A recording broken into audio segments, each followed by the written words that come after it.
হংকংয়ের বিপক্ষে মাঠে নামার আগে বাংলাদেশ খেলতে চলেছে ইউরোপের একটি টিমের সাথে প্রস্তুতি ম্যাচ। প্রতিপক্ষ হিসেবে বাফুফে পেতে চায় শক্তিশালী একটি দলকে। বাংলাদেশ ফুটবল দলের সামনে প্রস্তুতি ম্যাচ খেলার কথা রয়েছে নেপালের বিপক্ষে। তবে সেই ম্যাচের পাশাপাশি বাফুফে চেষ্টা করছে ইউরোপের কোনো একটা টিমের সাথে ম্যাচ আয়োজন করা যায় কিনা।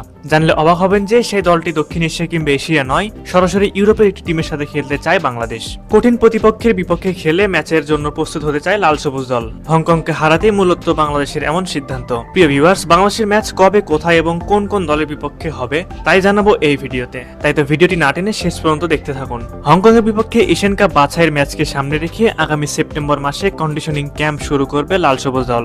ঢাকা জাতীয় স্টেডিয়ামে অনুশীলন করার কথা রয়েছে জামাল, হামজা, সমিত সোমদের। ক্যাম্প শেষে প্রস্তুতি ম্যাচ খেলবে বাংলাদেশ। প্রতিপক্ষ হিসেবে বাফুফে চাইছে ইউরোপের কোন একটি বড় টিমকে।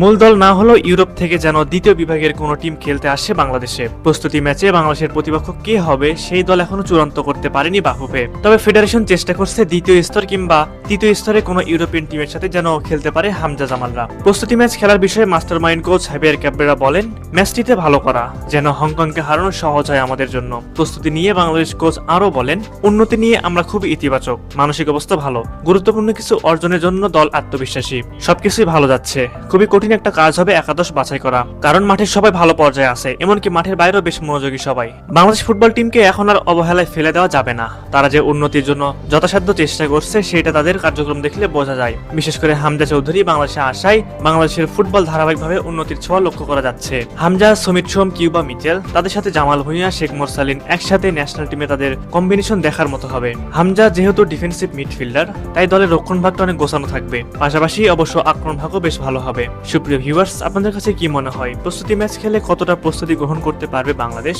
হংকংয়ের বিপক্ষে ঘরের মাঠে হারাতে পারবে কি হামজা, জামালরা?